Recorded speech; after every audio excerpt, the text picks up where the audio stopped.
And now, coming to the main part of chemical bonding, we have seen how to write the electronic configuration, what is meant by valence electrons and valence shells. Right, now coming to the part of chemical bonding. So, in almost by the end of 19th century, scientists have started discussing about gravitational force, magnetic force, and electrostatic forces. You know what is meant by gravitation force? It is because of the heavy mass. Whenever there is a force of attraction towards it, we call as gravitational force. We give the best example as Earth's gravitational force. Magnetic force, the force of attraction between two dissimilar poles, force of repulsion between two similar poles. Then electrostatic force. What is electrostatic force? Force of attraction between positive and negative charges, and force of repulsion between negative and negative, or positive and positive charges. So people started discussing about this, and also they discovered that there are these kinds of forces which are acting in between the bodies. Right. So now, and the later period, slowly people realized that when two atoms come sufficiently close together, the electrons of each atom experience the attractive force of the nucleus of the other atom. What is the meaning of this one? See, when, if you consider that there is one atom here with a nucleus, right, and the electrons,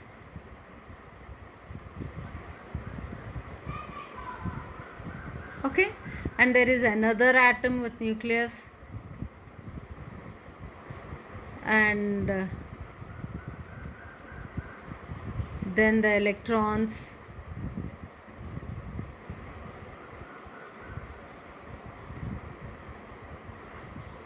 so if you see these two, okay, so when these two atoms come very close to them, right, sufficiently close, that means where the attractive forces, the electrons in this particular atom will get attracted by the positively charged nucleus of the other atom.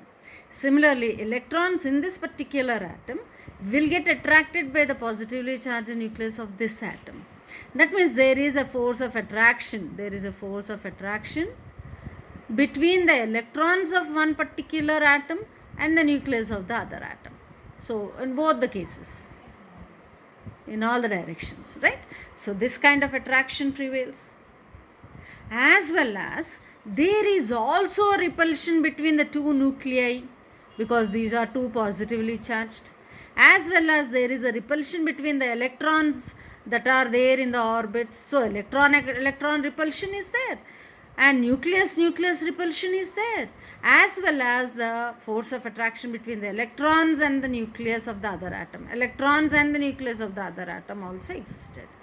So what they understood is that because of these attractive and repulsive forces, there could happen something. It is something like, suppose if the strength of attraction is greater than repulsion, if the strength of attraction is greater than repulsion, then a bond can be formed. And if the repulsion is greater than attraction, a bond cannot be formed. So that means to form a chemical bond between two atoms, definitely the attractive force of the electrons with the nucleus of the other atom should be more when compared to the nuclear repulsions and electron repulsions. Right, as example, suppose bonding means it is something like hydrogen and hydrogen combined together, H2, N plus N combined to form N2, one oxygen and two hydrogen atoms together, H2O, one sodium plus one chlorine is sodium chloride. Something like this, the bonds are formed. So people started thinking about this, like why the bonds are formed are because of the outermost electrons which are present in the orbit, which make the atom actively participate in any kind of chemical reaction or the bond. So therefore they again concluded that valence electrons are the one which decides whether the bond can be formed between two given atoms or not. So therefore electrons in valence shell are responsible for the formation of bonds between atoms. So these are the conclusions that the people have come, or the scientists have come, by end of 19th century. Okay children, so now just pause the video here for a moment and then copy down these, or take a screenshot.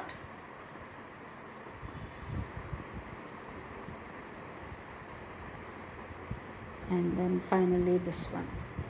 Okay, right. So therefore what we conclude now, to understand chemical bonding, it is a must for us to know what is the valence, what is the number of valence electrons present inside the particular atom, which is going to be combined with the other atom, relatively how they are. Okay. Now, electron theory of valence by Lewis and Cousel. So, in 1916s, Cousel and Lewis, so they proposed that it is the valence electrons which definitely lead to bonding. So, therefore, like suppose if we observe the examples like sodium. One example what we have taken here is sodium. What is the electronic configuration of sodium? 1s2, 2s2, 2p6, right, and then 3s1, right. So therefore here the first shell totally occupied, second shell also totally occupied, and third shell, that is 3s1. So therefore now this is the valence electron, is it not? This is the third orbit, is the final orbit, that is the third shell, and then next number of electrons present in that are 1. So therefore it's very easy for the for this particular sodium to give out an electron, to give out this particular electron and retain with octet rule in the outermost orbit. So thus this element is always ready to give out an electron and form Na plus configuration. What we call it as Na plus. From where did we get this plus? See, I'll explain you this. Now if you take sodium, we have 11 as the atomic number. So you have 11 protons, right? And then now in the first shell there are 2 electrons. In the second shell, total 8 electrons are filled. 2, 3, 4, 5, 6, 7, 8 electrons. And now the third shell. And there is only 1 electron in this. So what is happening? When it is in the neutral state, that means when it is in its natural state, 11 protons and 11 electrons are there. That means number of positive and negative charges are equal. So here 11 positive charges which are equal to 11 negative charges. So therefore it is neutral. Now what is happening? Sodium, it just to attain the stability or to have the octet rule to be satisfied, it gives out an electron. So how many electrons are there now right now in Na plus? Only 10 electrons are there, where the protons are 11. That means what is happening? One positive charge is greater than negative charges. How many positive charges? One positive charge is greater than, because it is 11 and here it is 10. Thus what do we get here? Na plus. That means by contributing or by giving out an electron, a neutral atom attains a positive charge, and that is of Na plus. We represent it as Na plus. What is the electronic configuration of Na plus? 2 in the first shell, 8 in the second shell. The third electron, the last electron in the third shell has gone already out. So therefore you are left with only 2, 8 configuration. And similarly coming to magnesium. So you have this to be with NS2 configuration, that is NS2 valency. So that is first shell, second shell, in third shell you have 2 electrons. So what does magnesium try to do? To obtain the octet rule, right? To obtain stability, it is ready to give out 2 electrons. Once when it gives out 2 electrons, we are left with 2, 8 electronic configuration. And here you will get 2 positive charges because we are giving out 2 electrons. So therefore Mg2 plus. We read it as Mg2 plus. right? And then suppose if you go with aluminum, so in first shell 2 electrons, second shell 8 electrons, third shell only 3 electrons. So to attain again this octet rule, it is ready to give out these 3 electrons. So these 3 electrons are 3s2 and 3p1. So what is this? 3s2 3p1 configuration. These 3 electrons, when they leave aluminum, so aluminum will convert as Al3 plus, and the electronic configuration being 2, 8. So therefore, whenever these are like participating in the bonds, they show a tendency of giving out the electrons. They show the tendency of giving out an electron, because to attain electronic octet rule, or to attain the stability, see, you can observe that it is very easy for it to give out 1 electron rather than getting 7 electrons from something else. And here also, to obtain octet here, this should be 8, and to attain 8, it has to take 6 from other atom, and it's very difficult. So therefore easy to give out 2 electrons like this. So therefore all positive ions are those which are ready to contribute electrons. And now similarly, if you go with like fluorine 2, 7. So here 7. What is needed for it to become 8? 1 electron is needed. 1 electron is needed. We need an electron. So this kind of elements, they are ready to take the electron to attain octet rule. So what is happening here? Protons remain the same, but electron is added to this. So negative charge is increased. So you'll get F negative ion, F minus 2, 8. Similarly, neon, if you take neon 2, 8, already it is having octet rule, therefore neon will not be ready to participate in any kind of chemical bonding, because it is satisfying octet rule. And this is what we call as a noble gas, or ideal gas, or inert gas, which is not ready. In fact, we call it as inert gas, which is not ready to participate in any kind of chemical. It is not chemically active. It is not chemically active. Right. So to understand all these things, right? See, here it is becoming difficult for you to represent it, like how many electrons are there in outermost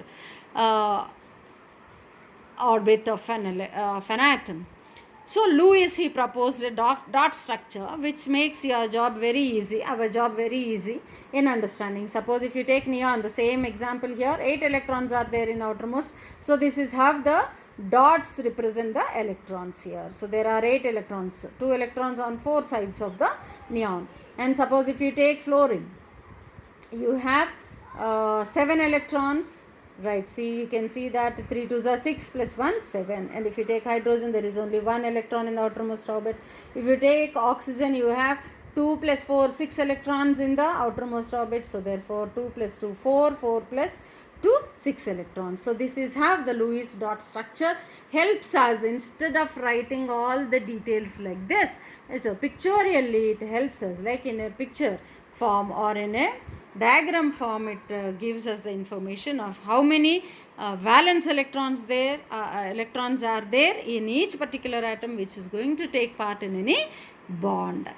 Okay, so now based on the periodic table, how to analyze which particular elements give out electrons and which particular elements take the electrons. And before we go to that, please pause the video for a moment and take the screenshot of these. Very, very important. Please, nobody should miss this. And then next part.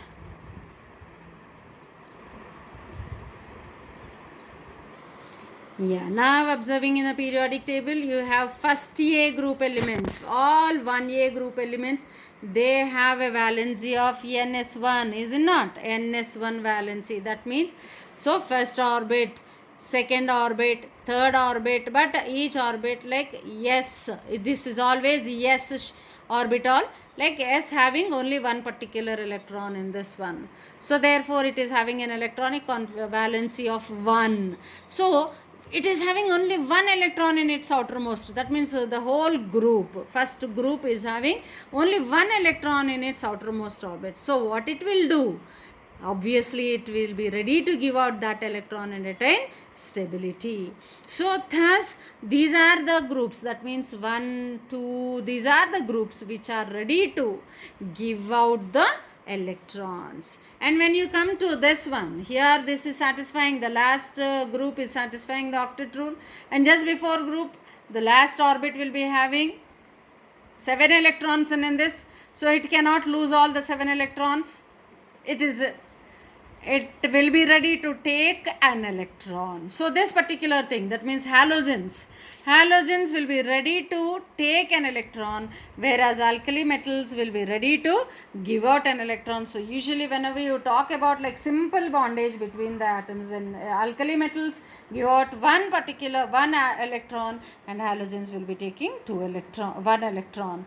So it's an easy combination of these two things can happen. And similarly, if you go with the second A group, so therefore there are 2 electrons in the outermost orbit, and here this is less by 2 electrons to attain 8, that is octet rule. So thus these two tend to combine very easily.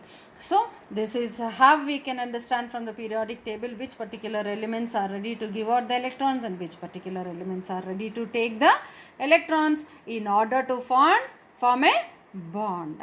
Okay, so in the next class we can see how the bonds are formed and what are the types of the bonds that are defined. Okay children? Okay.